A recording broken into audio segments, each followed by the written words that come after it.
Good morning to everybody, and we start the exam 2018 with the first keynote that comes from the Professor Rick Kazman. It's a pleasure for us that you accept this keynote. Professor Rick Kazman, I think that he don't need any kind of presentation, but I would like to, of course, present them.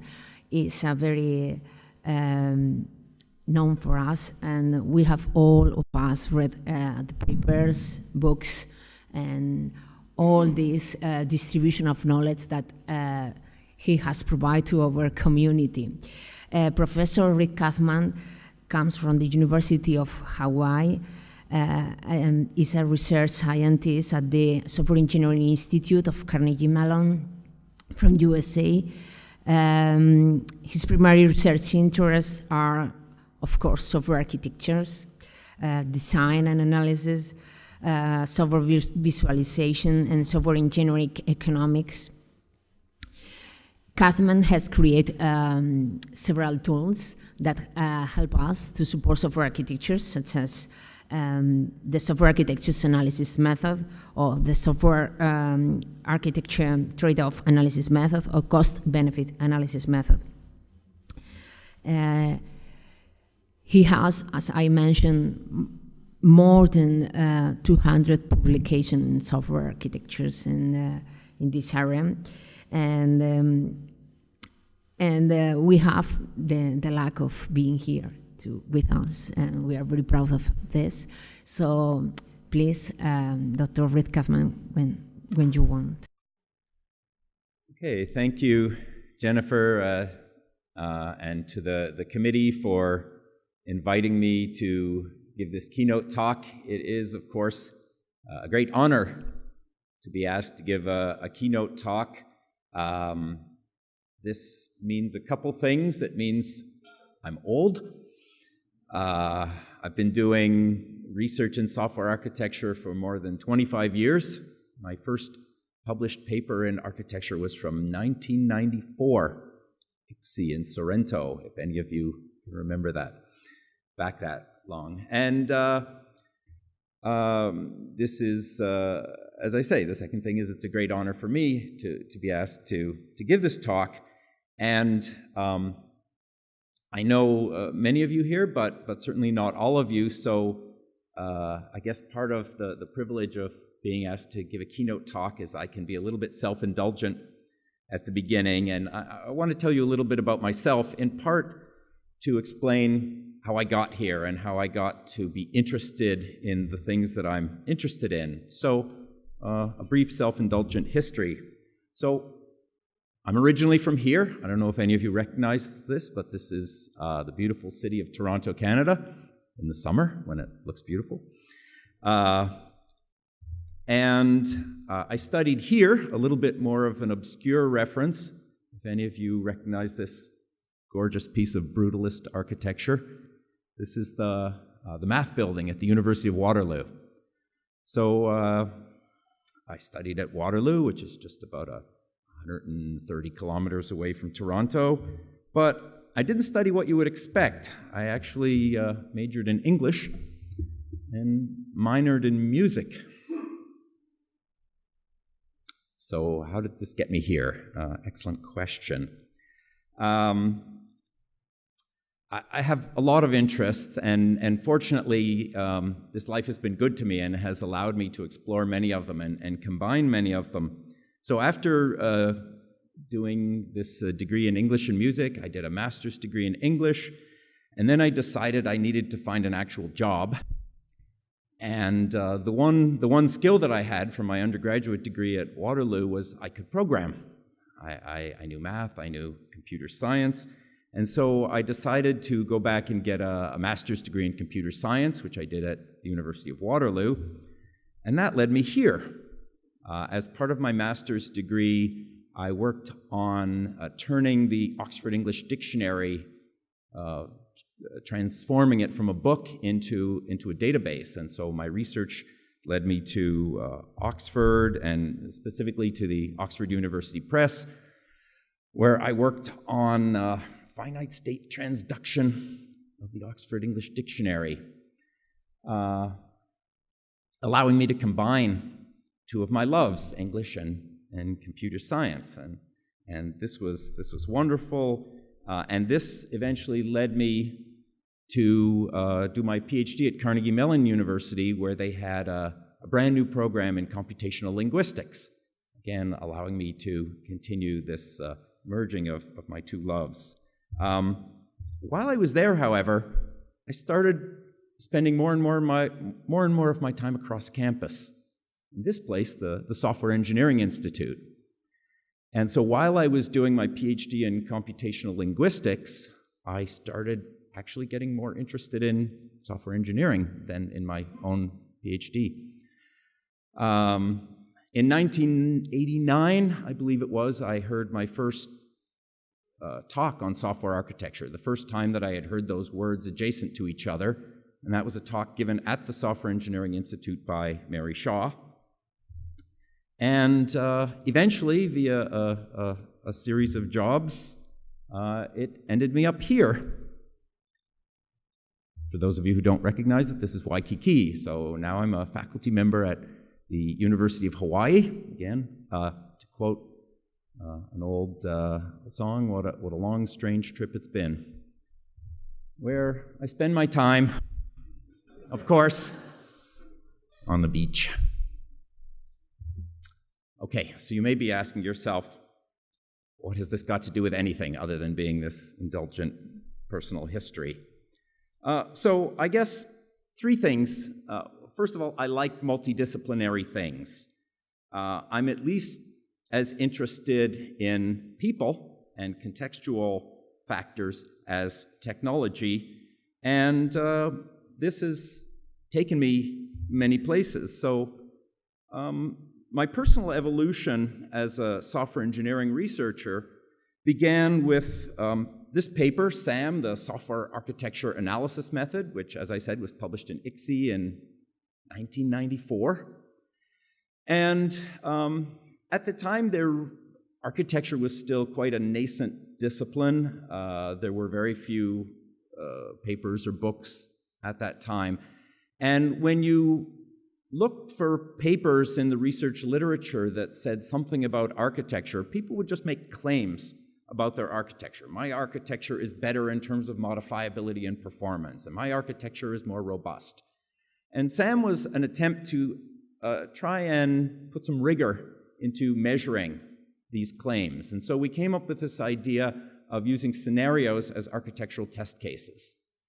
And we applied a set of scenarios against an architecture to try and assess, in the case of SAM, it's the modifiability of that architecture.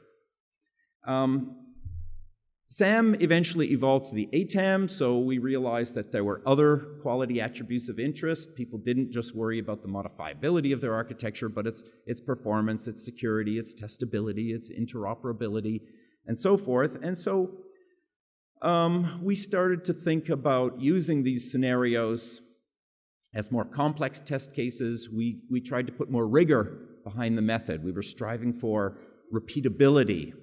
If you aspire to be an engineering discipline, then the tools and techniques that you create should be usable by people of intelligence, training, and average skills. You should not have to be a super expert to use a tool or a technique or a method. And so this caused us to try and make the method more rigorous, to create more structure, templates, reusable chunks of knowledge, checklists.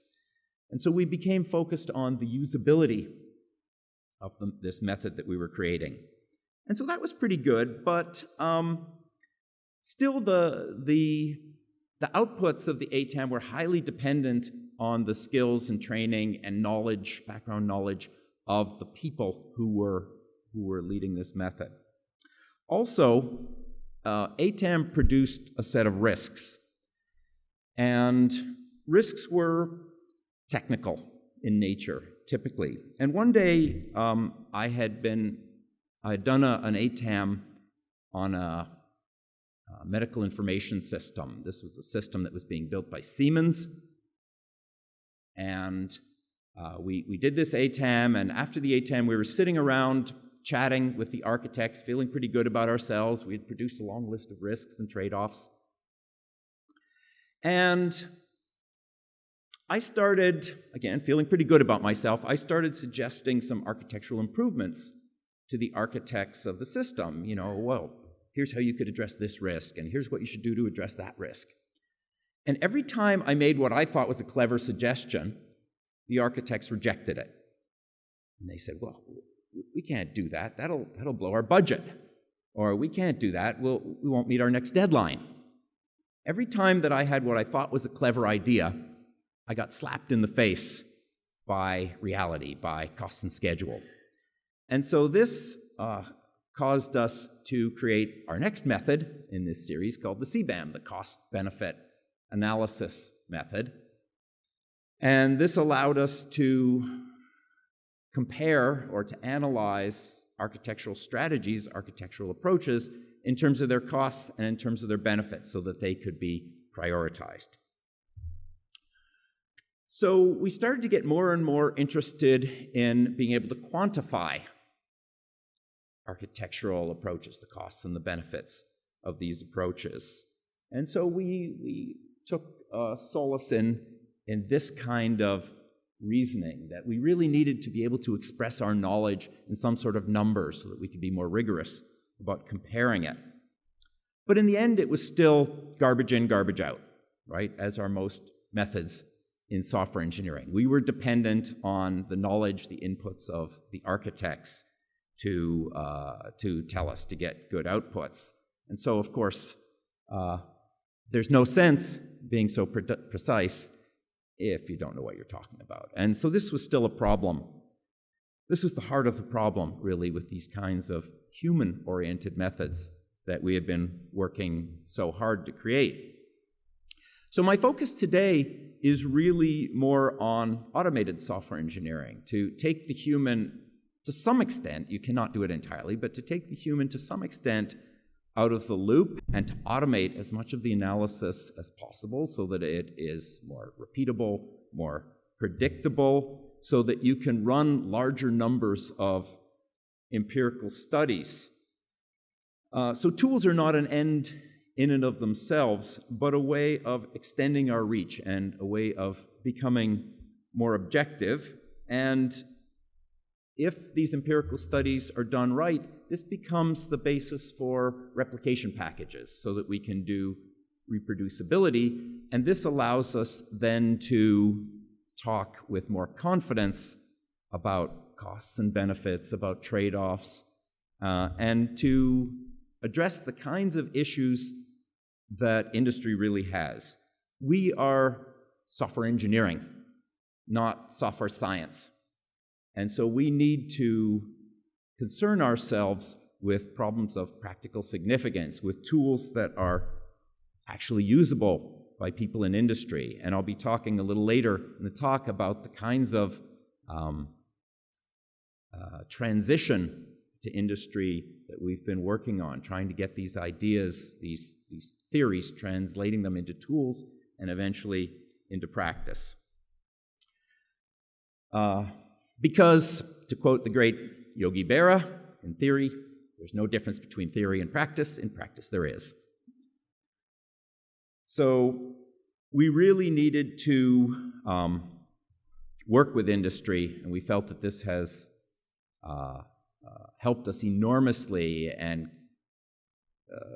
kept us humble, right? I was guilty of the sin of pride in that ATAM with Siemens when I thought I knew so much. And reality slapped me in the face. And this, in turn, has changed the way that I view research. So, again, I'll take a step back before I dive into my research. There's thousands of software engineering research papers published every year in our many conferences and journals, more than 100 conferences and journals in software engineering each year.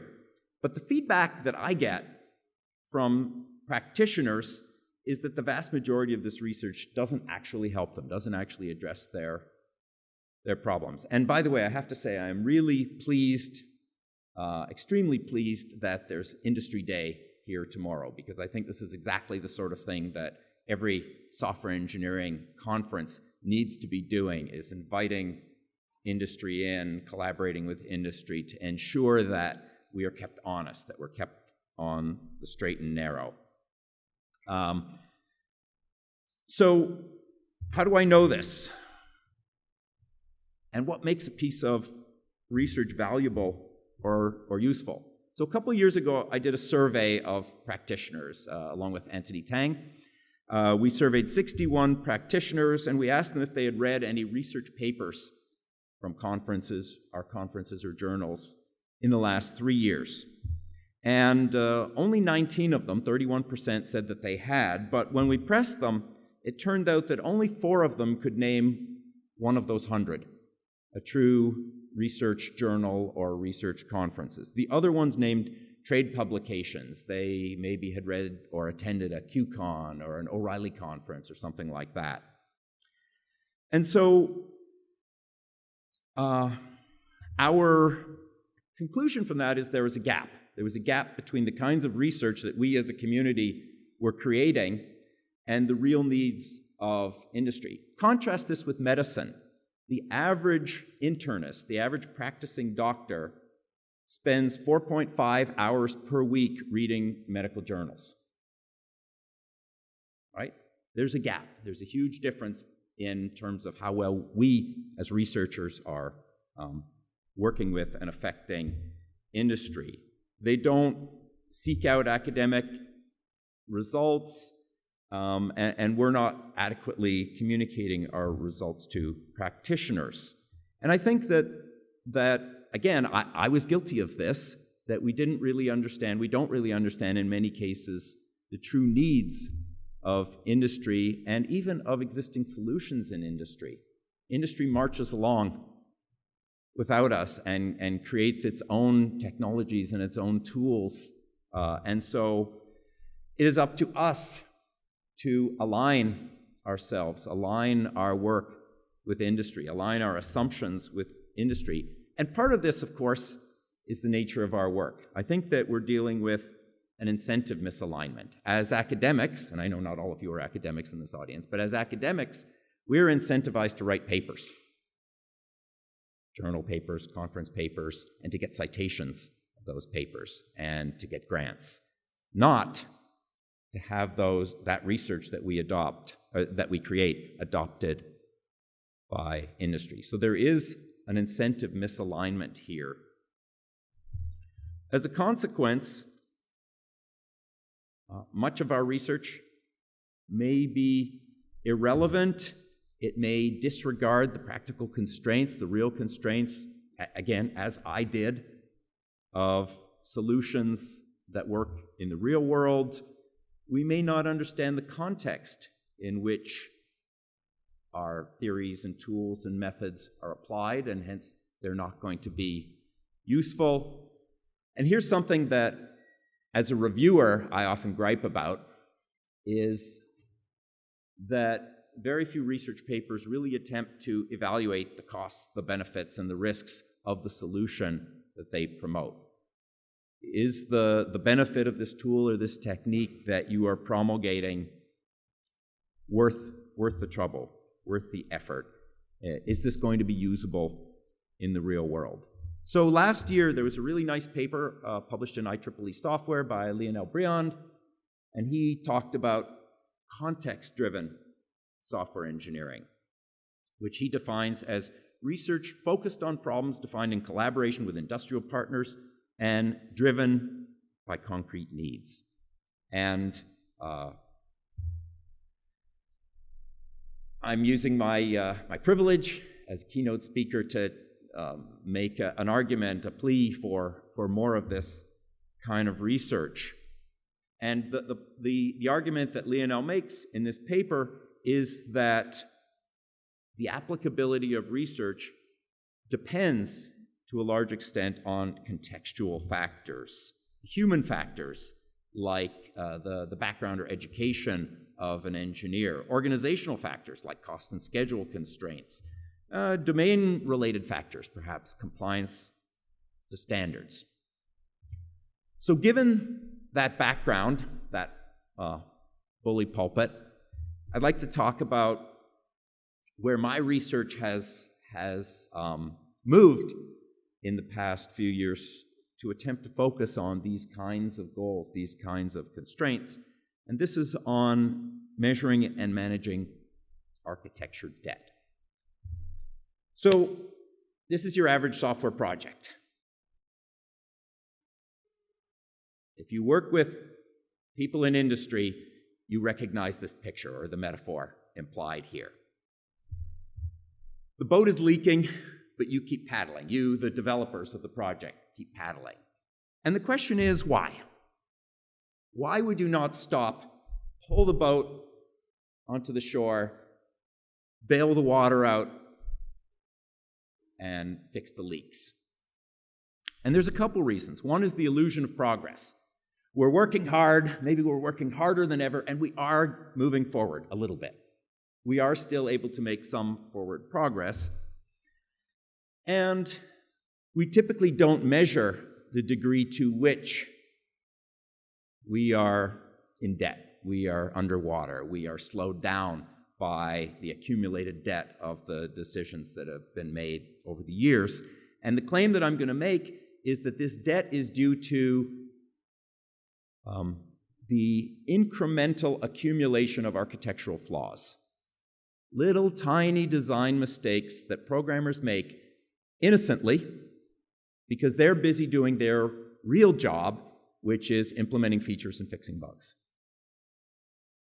And so what are architectural flaws?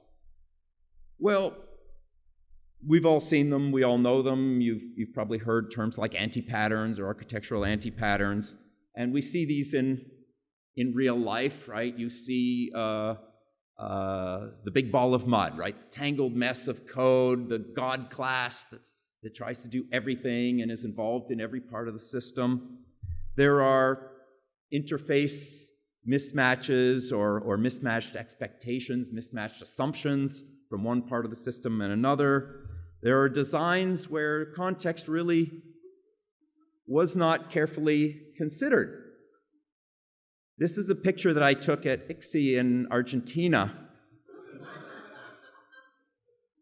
So this isn't a joke. This is a real men's room. Somebody designed this, right? Or it evolved. So to me, the grand research challenge then is, how do we measure the health of an architecture? How do we know when an architecture has eroded to a point where we need to do something about the debt? And that means refactor. And refactoring is really difficult. It's really difficult to get approval for refactoring in industry. It's difficult to convince the boss's boss that you should spend a lot of money to implement no new features. Right? That's what refactoring is. And that's the business case that you have to make to management. And it almost never works. Almost never works. So to overcome this inherent bias that your boss's boss or the developer's boss's boss is probably a finance person, a money person. And so you have to make an argument in the terms that they understand. And to do this, again, in a disciplined way, in an engineering way, we want to make this process automated so that we take as much as possible the human out of the loop, that it's repeatable, that it's empirically justified. So I've been working, this is now what I'm going to talk about from here to the rest of the talk is research that I've done with Yunfang Cai at Drexel University and some other colleagues. We've been doing this for the past 8 or 9 years. Over that time, we've built up a pretty good empirical basis in projects analyzed, case studies, and so we have now a lot of projects that we can use to compare an individual project. We can essentially do what doctors do in creating a health chart. If you have a child and your child is 2 years old, 3 years old, your doctor will say, oh, your daughter is in the 90th percentile for height and the 60th percentile for weight, right? So you can compare against the basis and say, is this a problem, right? If they're in the second percentile, maybe there's a problem that you need to look at. Without this empirical basis, it's difficult to just look at a number and say, my child weighs 27 kilos. Is that good or bad for a 9-year-old? I don't know. It's a number. So what we do to make this process repeatable, our workflow, is that we have a set of data collection tools where we scrape up data from projects, data that projects typically have available, their source code, of course, their revision history, their issues, from their issue or bug tracking system.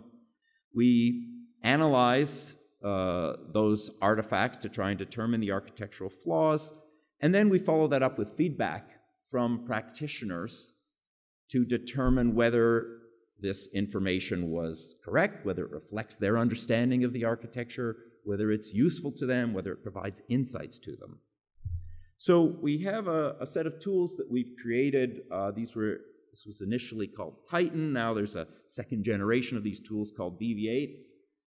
And we extract all this information that I just mentioned, the source code, the revision history, the issues from the issue tracking system, and we generate a number of representations of this information where we can analyze the dependencies between these artifacts. So for source code artifacts, there are structural dependencies, and we create an SDSM, a structural design structure matrix.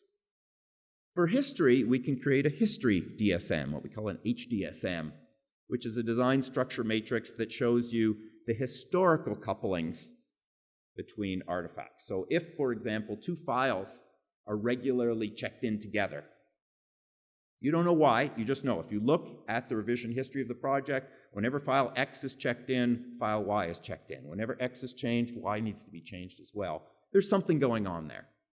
So we call that history dependency. And we look at that. And then we calculate a number of measures. We generate a number of reports. I'll show you some of these in a minute. And then finally, we collect feedback from practitioners via surveys and interviews. So as I say, for data collection, we grab dependency, history, and issue information. History allows us to see things that you can't see from a static analysis. So when you reverse engineer code, you can see the static dependencies. A inherits from B, A calls B, A depends on B. But when you look at history information, you can see different kinds of dependencies, semantic dependencies, right? A and B both depend on some knowledge of the same file format or encryption scheme or some sort of implicit dependency. Or A and B are communicating, but via some dynamic mechanism, maybe a pub-sub, and you're not going to see that in a static analysis. So history gives us a different insight into the dependencies.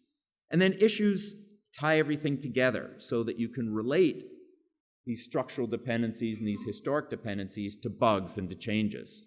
When we look at a set of files, we can see, is this relationship between this set of files problematic? Is it generating lots of bugs? Is it generating lots of effort in terms of the lines of code committed? So what we do with this information is we create something called the design rule space, or DR space, which is an architectural view. It's a subset of the system's files. A DR space is led by what we call a leading file. There's a file, typically an important abstraction in the system or an important interface in the system. And there are many other files that depend on that leading file. And we cluster these together. We have an algorithm called the design rule hierarchy algorithm, which is a clustering algorithm to create these DR spaces. And this allows us to understand architecture via a set of dependencies. Every non-trivial software system, everything that has some complexity, so forget Hello World, but real software systems, contains multiple design spaces. So you can look at the design space for each feature implemented or for each pattern that is applied or for each quality attribute that's being addressed. Because it is multidimensional, because a single source code file might participate in a pattern and participate in a feature and might participate in achieving some quality attribute, every file can participate in multiple DR spaces. These are multiple views of the system, and so architectures are, we like to model them as overlapping DR spaces, and we visualize them, I'll show you in a moment, as design structure matrices. So once we've collected this information, we then want to measure these architectural structures. A structure is just a structure. It is neutral. We want to apply some measures of quality so that we can compare and contrast. We can determine thresholds between healthy and unhealthy, that sort of thing. By applying this kind of analysis, we can find hotspots, areas of the architecture that are historically proven to be troublesome. You'll see in a minute we can pinpoint these hotspots that are the sources of large numbers of bugs, large amounts of effort, large numbers of security problems, and so forth. And finally, we use this to quantify debt, right? In the end, the programmer or the architect has to justify their time to their boss or their boss's boss. And that person is typically a money person, not a software person. And so we need to quantify this and to say, these architectural flaws, they are costing you. This is a ball and chain around your leg, and you can improve your business by refactoring, by paying down this debt. So we've got one of the ways that we measure and monitor is via some metrics. In particular, I'll talk about the decoupling level metric that we first presented 2 years ago at ICSE. So decoupling is based on the idea that modules should be small and independent, and that a well-modularized system should have lots of true modules, small independent modules. So this is based on the Baldwin and Clark's design rule theory, this notion of an architecture as a set of modular structures with design rules that keep structures independent from each other. So this is a representation of a toy system in a DSM. In the decoupling level metric, what we want to find is a system where you have lots of small modules decoupled in the lower layers of the architecture. So in this lower right-hand corner, we have small modules that are not dependent on each other. They're independent from each other. And the more of these that you have, the higher the value. If you think of a system of plugins, right? You've got a core, your plugin architecture, and then the individual plugins are what give your architecture value. And the more you have of those, the higher the value. You know, think App Store, right? You have a platform. The things that people care about are the apps. That's what give value. And those things should not depend on each other. The upper layer modules, you want those to have few dependencies between each other. Again, the smaller the module, the higher the value. And so we measure these relationships between the modules, and we turn this into a metric, and we score each architecture on this decoupling level value on a scale of 0 to 100, where 100 is the best, 0 is the worst. And we essentially have created a health chart. So in this 2016 paper, we analyzed 129 projects, 108 open source and 21 industrial. And we can start to talk about what's a normal project. So the average commercial project had a decoupling level of 54. The average open source project had a decoupling level of 60. But you can see the minimum number, 14 and 15, is pretty similar. So there wasn't a big difference between open source and industry projects. So the best DL that we ever saw, 93%, was from an industrial project, but that's only slightly better than the best open source project of 92. But what we can do with this now is take any new project and map it onto the health chart, just like saying, is my daughter too small for her age? And so here's a project that had a decoupling level of 29% in the 10th percentile, and in interviews with the architecture team, this is an industrial project, they did describe having severe maintenance difficulty. We can also use this to look at the evolution of a project over time. So if you can build this into your nightly builds, you can calculate this measure and you can see, are we going up, are we going down, how are we doing over time? So this was an industrial project which we analyzed it over a period of 6 years. And what you can see is initially the DL went up. This was when they were transforming the project from a prototype into a real product, and so they spent a lot of time on improving the design of the project. Then over the next year or so, they added more and more features, and the DL slowly degraded but eventually stabilized. And then they decided to do a refactoring. And at this inflection point, number 3, they did the refactoring, and the decoupling level went down, which is not what you would hope. And this is because they got the refactoring wrong. The programmers didn't really understand the intent of the design patterns that were chosen, and they actually made the system much worse. And eventually, the DL increased from 48% up to 62% when they realized the consequences of their original refactoring, and they cleaned up the technical debt. So this is a kind of health chart over time, just like you might track your cholesterol level or your blood sugar level over time to determine whether you need to go on medication or not.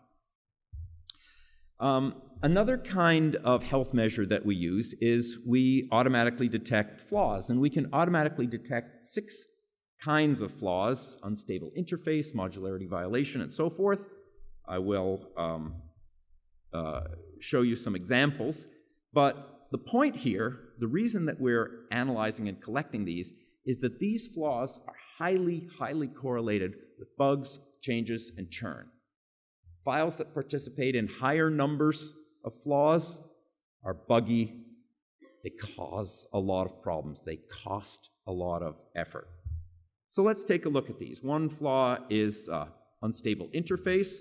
What you see is an important file, in this case utils.fbutilities, and there are many other files that depend on this file and co-change with the file. So the notation here is dp means depend, then there's a comma, and the number after the comma is the number of times that that pair of files, file number 2, fbutility, and the other files in that column co-changed.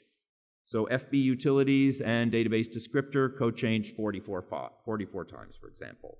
So that's an unstable interface. You have this important file, lots of other files depend on it, and they're changing constantly. The interface is changing, and the files that depend on the interface are changing. Not what you want. You want interfaces to be stable. Another flaw type is crossing. So this is where you have a file that depends on many other files in the system. So you see this horizontal stripe of dependencies, and many other files in the system depend on it, a vertical stripe of dependencies. So again, it's a crossing. This is high fan in, high fan out is another way of saying this. There are modularity violations. Here's an industrial project that we analyzed, and when we looked at the structural dependencies between this set of files, you can see there's almost nothing. So this looks like a highly decoupled system. Excellent. However, when we add in history information, what we see is these files have very high history dependencies. So there's very strong historical coupling between two files. That typically means the files have shared secrets or some dependency that is not expressed in an interface that is not abstracted out. So whenever I change A, I have to change B. So one example I looked at a couple of years ago was an example from OpenSSL. There was a denial of service attack that was mounted on OpenSSL, and the problem was that OpenSSL did not limit the maximum key size for encryption. So an attacker could request an encryption with 1 million bit encryption key, and the system grinds to a halt, right? The website, the e-commerce website grinds to a halt. So, okay, they figured out the problem. They said, okay, what we need to do is go in and put a limit on the maximum key size that someone can request. What modules in OpenSSL need to be changed? Well, it turned out there was about 20 of them. And it took them 8 commits before they found them all and before they got them all right, because they didn't know about this assumption. This was a modularity violation. This information was not modularized. And we see we see flaws in every non-trivial project that we look at. So here's an example from JBoss. So here you see the JDBC Store Manager, which aggregates a set of classes, command and cache classes. But the command and cache classes themselves aggregate JDBC Store Manager. So there's a cyclic dependency among those files. Here we can see a set of dependencies between the command classes and relation database manager. So these are in a modularity violation flaw with each other. Here's an example from Apache Cassandra. So here you can see another example of an unstable interface. There's a leading file and many, many other files depend on it and change very frequently with it. Here's an example of a modularity violation. And here's an example of improper inheritance. You have a child class inheriting from a parent class and the parent class depending on the child class. So all of these are violations of proper design theory. So a research question then is, what's the consequence of these flaws? If a file is involved in greater numbers of issues, is it more error-prone? Is it more change-prone than average files? And so we took a look at a set of open source projects. These are mostly Apache open source projects, one commercial project as well. And what we did is we just counted, file by file, the number of architectural flaws that each file participated in. So if a file participates in a modularity violation, count it as 1. If it also participates in a cyclic dependency, now it's 2. If it also participates in an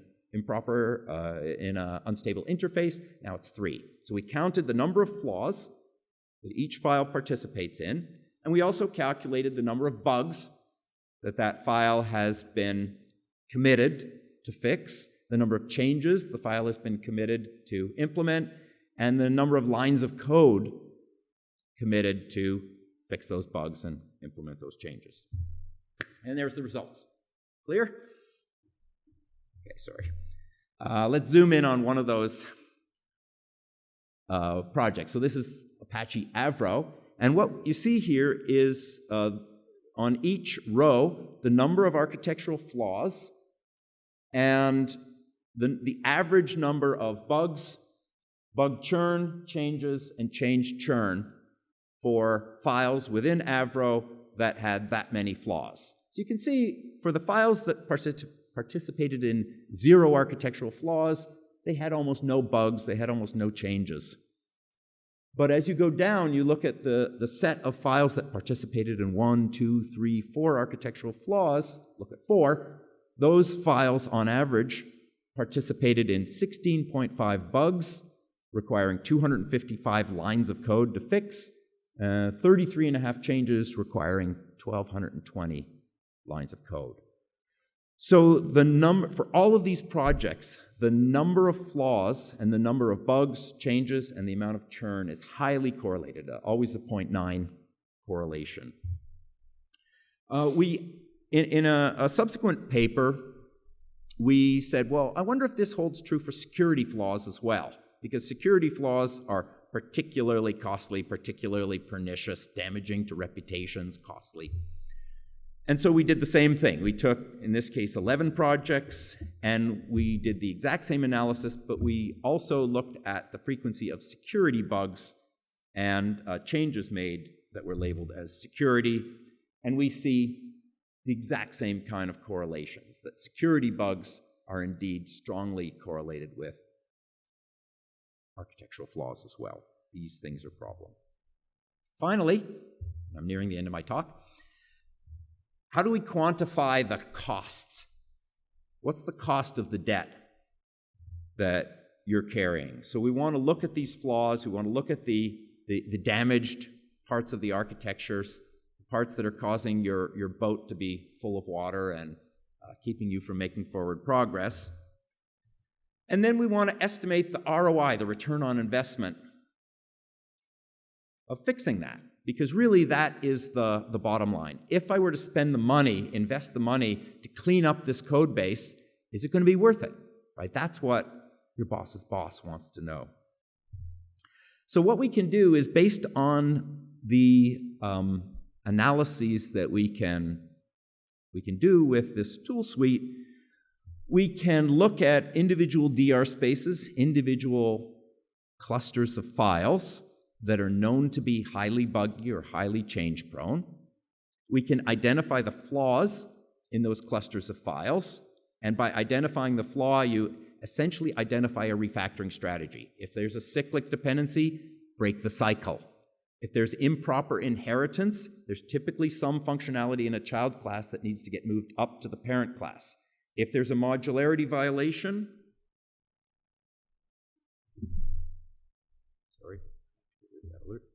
if there's a modularity violation, modularize that piece of knowledge, abstract that important piece of information.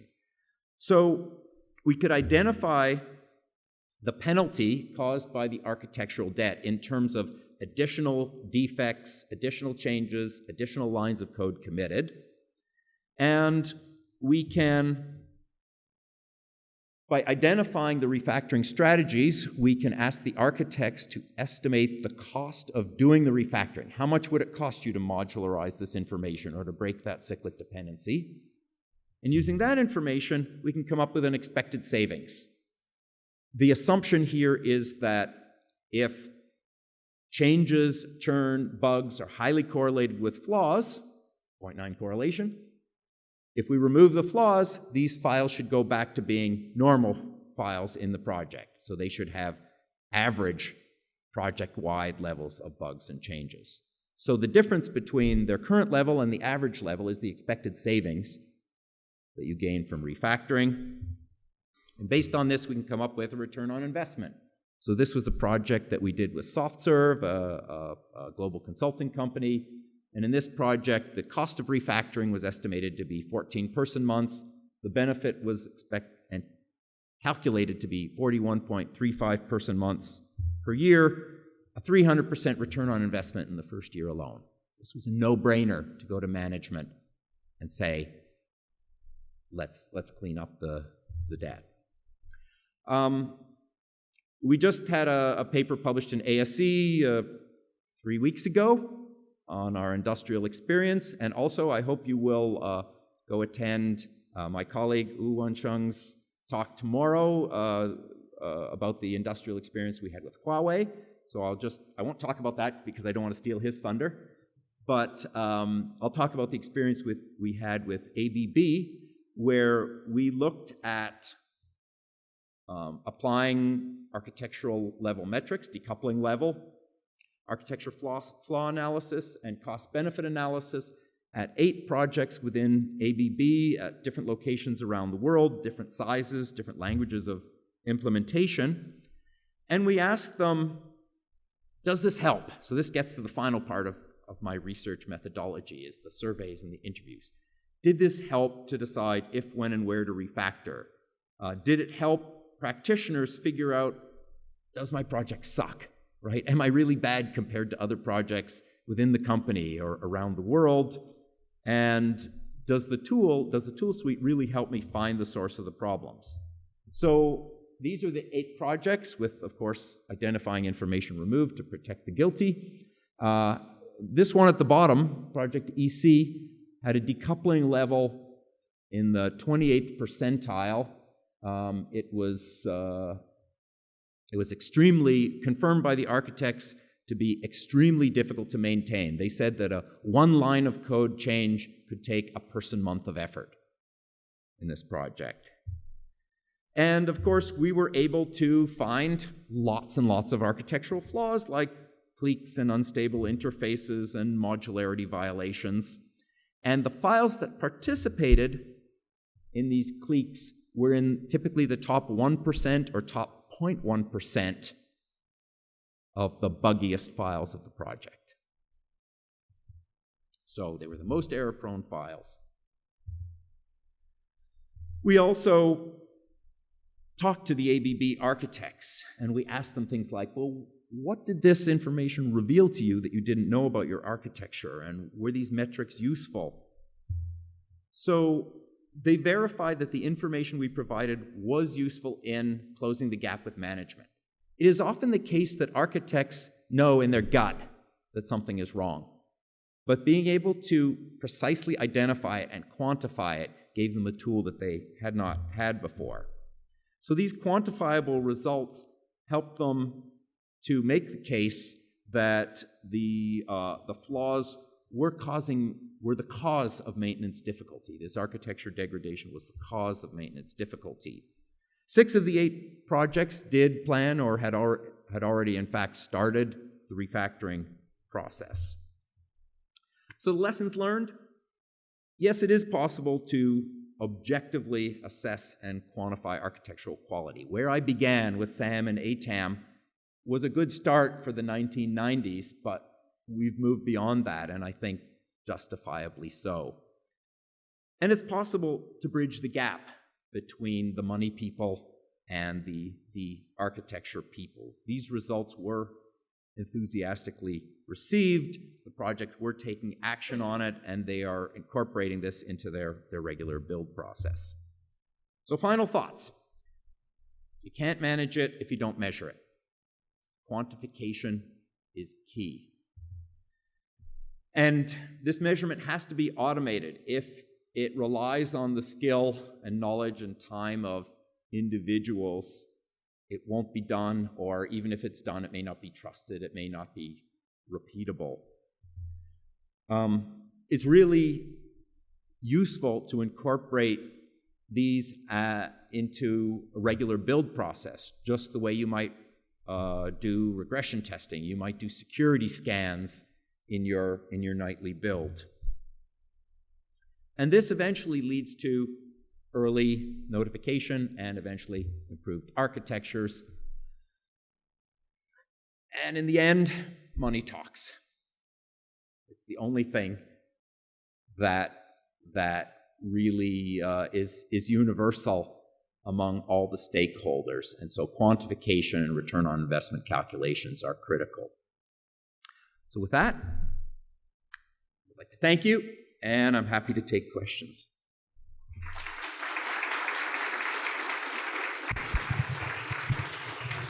Does anybody have any questions?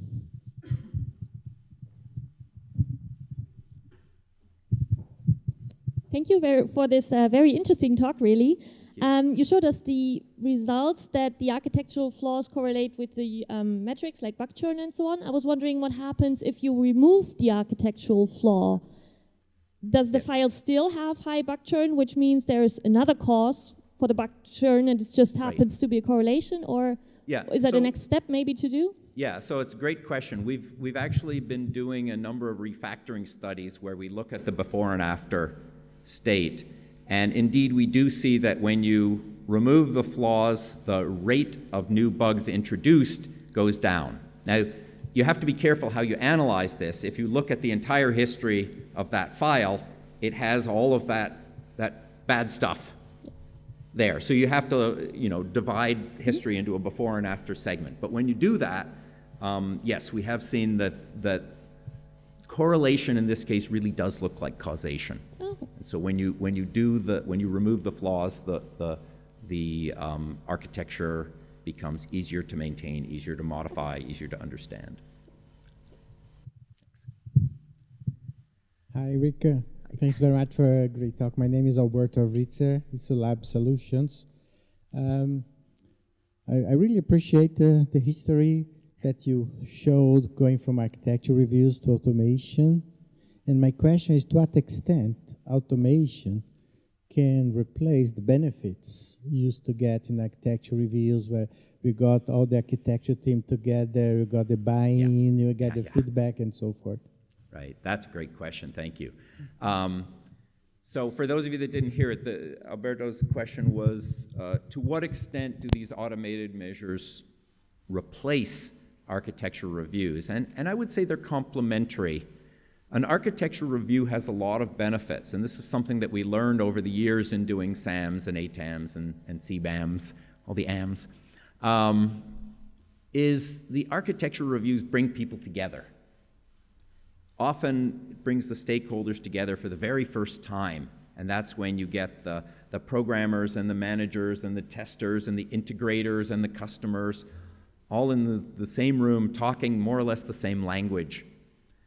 And that has a lot of benefits for a big project in terms of getting buy-in for the architectural vision, getting a community of support for the architect, clarifying requirements, clarifying trade-offs. So I would not say that this is a replacement for that, because there's so many benefits from a community aspect that come from doing an architecture review where actual people talk to each other.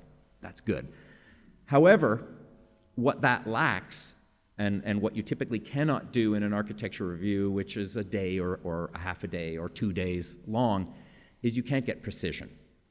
So there's no such thing as an ATAM where we said, oh, your mean time to failure will be 230 days, or your average latency on this important use case will be 600 milliseconds. We can't get any kind of precise results from these architecture reviews. We identify trends. So I see these as complementary techniques. One gives you great precision. It gives you repeatability.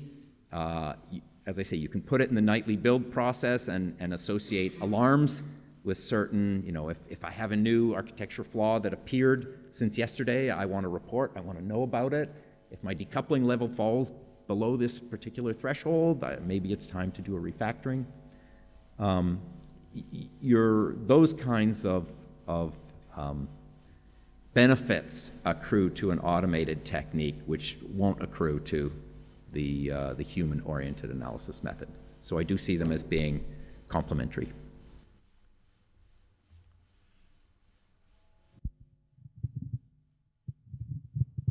So thank you, Rick, for the nice talk. I'm Ralf Reusner from KIT in Karlsruhe. I'm wondering, as you analyze the code of the open source project and try to derive the architectural structure out of that, you basically have the architecture as a description of what is there. But we often use, of course, architectural knowledge of fragments as the architecture as it ought to be, which is obviously not what is in the code. Yes. And now I understand you have anti-patterns, you try to, from the data you have, you try to find things which are obviously not good, and we know that from experience. Yeah. However, I'm wondering, would your approach benefit from adding information about the architecture as it ought to be, because you find even more violations and even more misplaced decisions and so on? Or do you think at the end of the day, I probably got it all with the anti-pattern detection?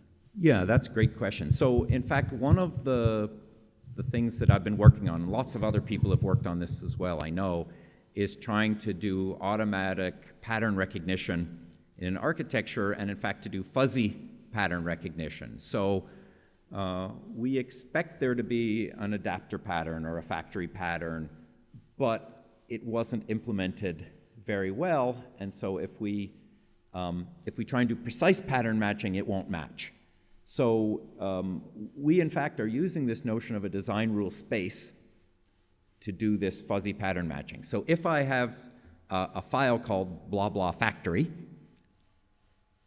that sounds like a design rule. And so we're going to look at the set of files that are in its DR space and try and identify the relations between those files as a fuzzy pattern match, and then compare the as implemented with the as intended. So yeah, absolutely, that kind of as intended architecture is really important, because that's what's in the architect's head. We think that we have 5 layers. In fact, we have big ball of mud, but somehow we've grown up believing we have 5 layers. So yeah, that's a really good insight. Thank you.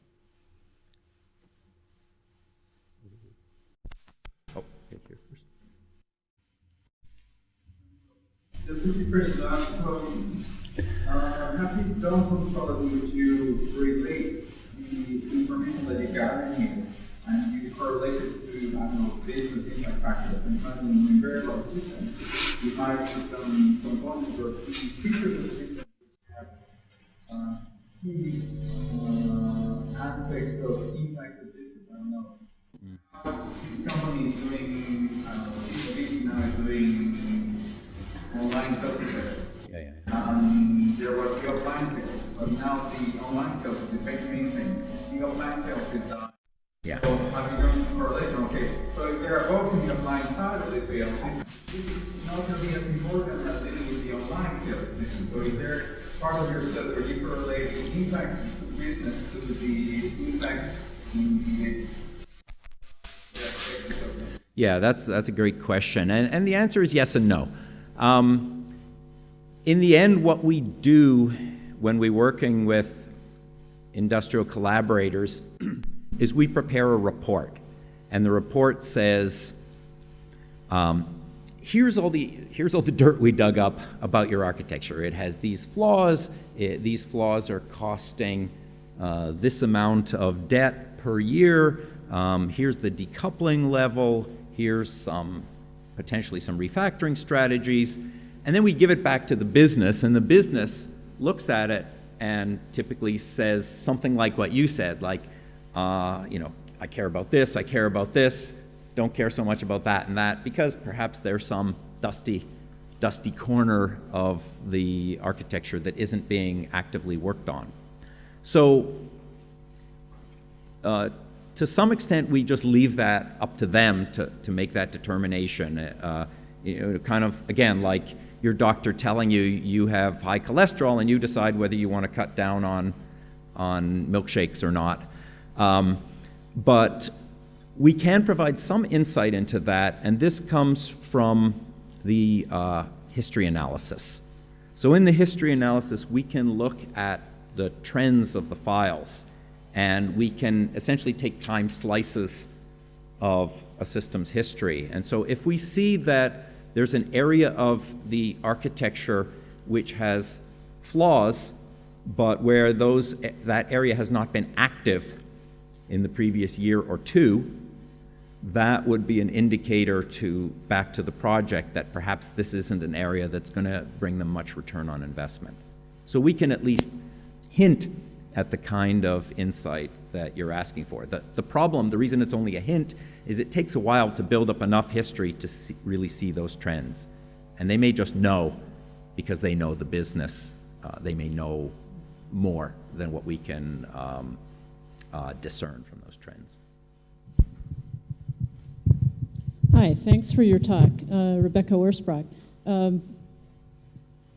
I have two questions. The first one, maybe you can answer quickly, but talking about design flaws, you talked about things like inheritance or whatever, you know, at that granularity, but have you developed metrics for functional programming styles that are getting prevalent?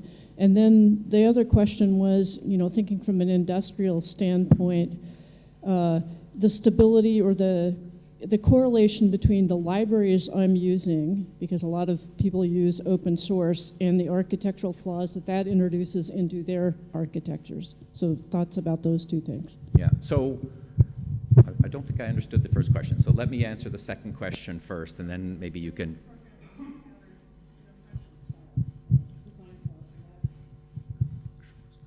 So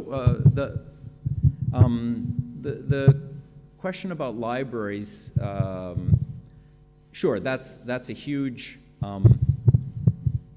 concern because, as you say, nobody builds systems from the ground up. Everybody builds on other systems. And so, in fact, a recent project has been to try and assess the quality of libraries or frameworks or components.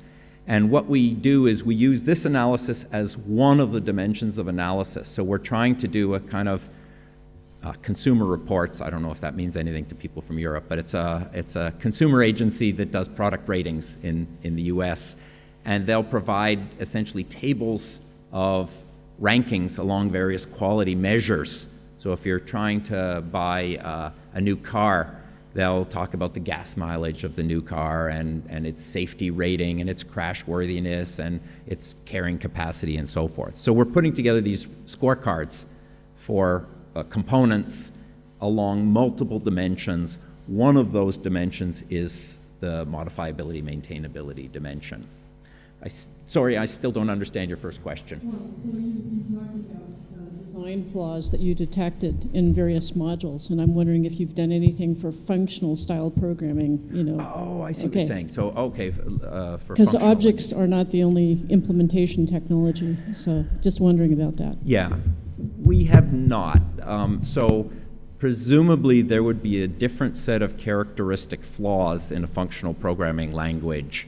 And so we would simply need to formally model what those relationships were, and we could use the same tooling. So each of the flaws that we detect has a formal representation, which allows us to plug it into a tool, which then examines the DSM to find that pattern. It's essentially a pattern matching process. So we don't have those patterns, but I think it would be extensible to that.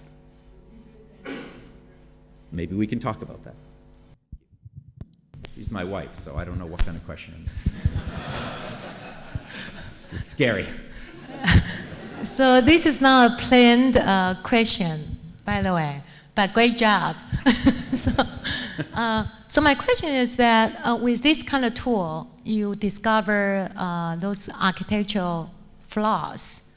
So from the organizational perspective, it's great, right? You can do some refactoring and fix those spots. But I'm more interested in your experience. Are there some resistance of using the tool? Because the people that are responsible for those flaws, they are in hard seat, right? Yeah. Kind of?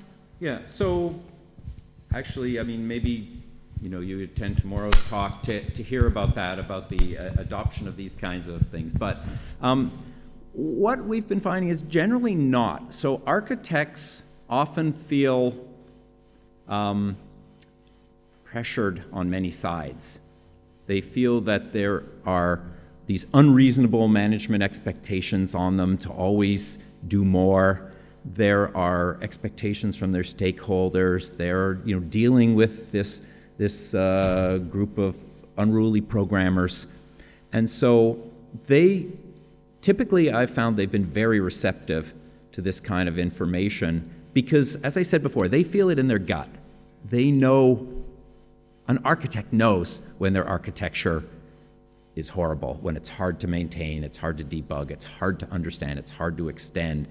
And this, for the first time, often gives them the hard, cold evidence to say, yes, it's terrible, this is how terrible it is, this is how we compare to other similar systems, and we actually have a path, a strategy that we could use to address this terribleness and improve it. And as I said, this sort of arms them with evidence that they can take to management, and they can argue for getting that budget and schedule for refactoring. Almost always, as I said earlier, management doesn't want to pay for refactoring because they see it as budget and schedule used up for no new features. And features are really what they care about, what their customers care about. So it's really difficult argument to make, and this arms the architect with some evidence as to why they really should make this investment. It's kind of like, you know, if you never do an oil change on your car, everything's great and you're saving money until the engine seizes up and catches on fire. But until that point, you're ahead, right?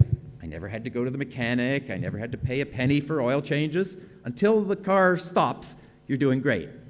And so it's giving them that kind of evidence that says, you know, a little bit of prevention now would really pay us back greatly in the future. Okay, so my name is Pablo Antonino. I'm from the Fraunhofer Institute in Kaiserslautern, Germany. We deal basically, actually my department, with architectures for embedded systems. And the stakeholders that we have, so to say the architects, they are quite non-trivial, so to say. Basically, these guys are electrical engineers, mechanical engineers, even physicists, so to say. And it's pretty hard to convince these guys that they should, let's say, think on the aspects that you put here to design the architectures that we support. We're talking about systems that will run in a controller, in a sensor, or very, so to say, dedicated software. Yes. This is one side. So last week, I read something very interesting from one Spotify architect, and he claimed that a great architecture from the point of view of Spotify is when they can plan, design, implement, and deploy that in 1 week. Maybe this can be a realistic for Spotify or for information systems, but for embedded systems, this is absolutely out of question. Unfortunately, this is not realistic. Yeah. Now I come to my question based on these two statements, so to say. Do you believe that the statements that you put in here to assess the quality or how healthy is an architecture, would it apply for embedded systems, or would you have to revisit these items? Thank you. Sure. So absolutely applies. So the kinds of systems that Huawei is building, these are embedded systems. The ABB examples that I gave, those are embedded systems. So many of the examples that we've studied have been embedded systems, and for just the reasons that you said, that these are complex, that once you ship, the cost of making a change is much higher. For many reasons, you should probably be paying even greater attention to architectural quality than in systems where it's relatively easy to ship another release, another release, another release. So I think that there has been a tradition in these embedded systems of the hardware designers running the show. And that's just, you know, a historical artifact. And so I think we need to make the argument for why that needs to change. And in many organizations, they realize that and they accept that. But you cannot, with the complexity of these systems as they are, you can't just hack your way out of problems. You know, I always give the example, if you had a building like this that you were building, a big building, multiple stories, and you said, well, what we're going to do is we're going to start digging a foundation, and we're going to start pouring cement, and then we're going to start welding some steel together, and then we'll start thinking about what we want the building to be and how it should function. You know, that's laughable, right? It's laughable in any other engineering discipline. So it's actually a little bit discouraging that we still have to make this argument in software engineering that doing some analysis is a good thing, and doing it early, doing it often is a good thing. So I do think that we can and should make this argument. And when you provide the evidence and when it is repeatable and reproducible, sensible people accept it and adopt it. Thank you. Hi, I'm Nabu from University of Fortaleza, Brazil. Thanks for the talk. My question has to do with the code from Spotify that my colleague just mentioned about agility. So if you could say a few words about your work and your tools and your experience in this new wave of developments that are gaining popularity in the industry, microservice, DevOps, where the complexity is supposed to be moving away from source code, yes, but to the runtime and operations. For example, does it still make sense to analyze code changes from the source code? The steps are so simple. Perhaps you should analyze like logs from the continuous delivery pipeline.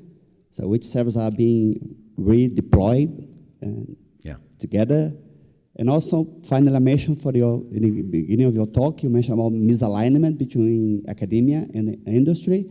I think now we have like a forced alignment because academia is falling behind trying to do like research of microservice. And I've seen some papers submitted on microservice that have like the evaluation is like a couple of servers deployed in a couple of machines. Yeah. So we are forcing the alignment, but we are still irrelevant to the industry. So you could say a few words about those new developments. Thanks. So, so your point about microservices is a great one. As we move towards more dynamic architectures, let's say, if I can use that as a sort of generic term, architectures where at least the allocation of resources is not determined until runtime, then we need different mechanisms to discern dependencies, because A does not call B in a programming language sense. It's not a method call or something. It's going to be a message. Maybe it's a pub sub or through a broker or through some other mechanism. So we need different extraction tools to determine the dependencies, which are often only established at runtime. However, once we have that information, the analyses can proceed exactly the same. A dependency is still a dependency. And so if you have a cycle of dependencies, that's probably a bad thing, whether that was via method calls or via some runtime relationship.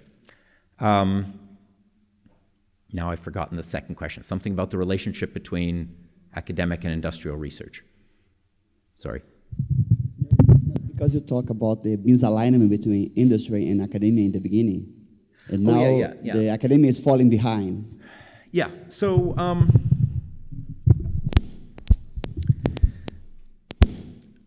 so this is more an issue of policy. I've been involved in ICSI, in the ICSI steering committee, trying to get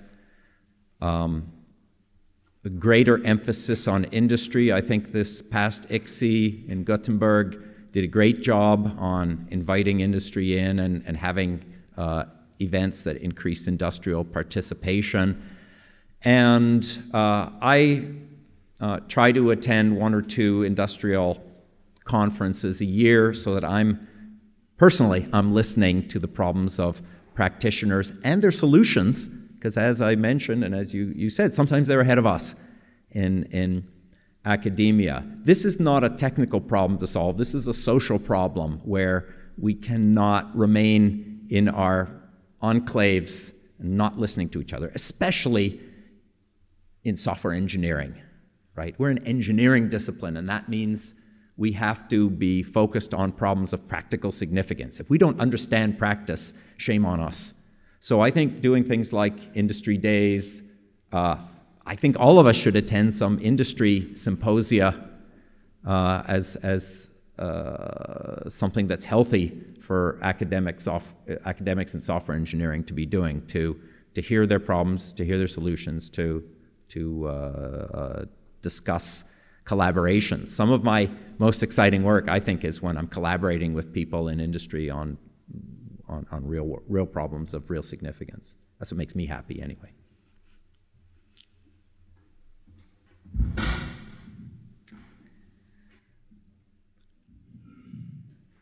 I think you've already answered 2 of my questions, but I was wondering if you had a correlation with architectural patterns, such as the layers pattern, MVC, event-driven or hexagonal, those kinds of patterns.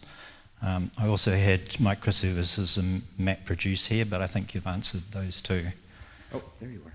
Trying to figure out who was talking. Yeah, sorry about that. Okay, so the question is, what's the relationship between the anti-patterns that we found and the kind of patterns that we intentionally design into our architecture. Yes? Pretty much. What's the health correlation with these architectural styles? Right. So this takes us back to this notion of a design rule, and why we initially became interested in the design rule space as our analysis lens, is that design rules give us intellectual control over ever-increasing complexity. They allow us to partition things. They manifest the power of abstraction. Specific patterns, what do I want to say? Specific patterns do not have specific architectural flaws. So any pattern can participate in any architectural flaws. So the architectural flaws are orthogonal to the pattern. It's important to be able to identify the pattern, but we don't need to identify it in the sense of identifying the unique flaws of that pattern. Flaws tend to be a relatively small number, at least over all these years of research. We've only identified 6 types, and these account for the vast majority of bugs. But having said that, identifying the design rules and the impact of the design rules is really useful and really powerful. We did, about 3 or 4 years ago, we published a paper in the Conference on Software Engineering Education and Training. And what we did is we did a course in design patterns at 3 different universities. We taught the students, for an entire semester, we taught them design patterns. At the end of the semester, after a set of increasingly complex assignments, we gave them a UML diagram for a game that involved 3 or 4 patterns that they had been previously taught. And we said, go implement this game. Then we analyzed the code that they implemented. Roughly 3/4, I think it was 78% of them violated at least one of the patterns. Right? So this is the best possible case. We just finished a semester-long course. We gave them the UML diagram, and they still got the pattern. They implemented the patterns wrong about 3/4 of the time. So I love patterns. I think they're really important. But if you cannot analyze them automatically, the flaws will just breed. They'll just grow. I hope I answered your question. Okay, meet me in the break. Thank you very much, Rick. Thank you.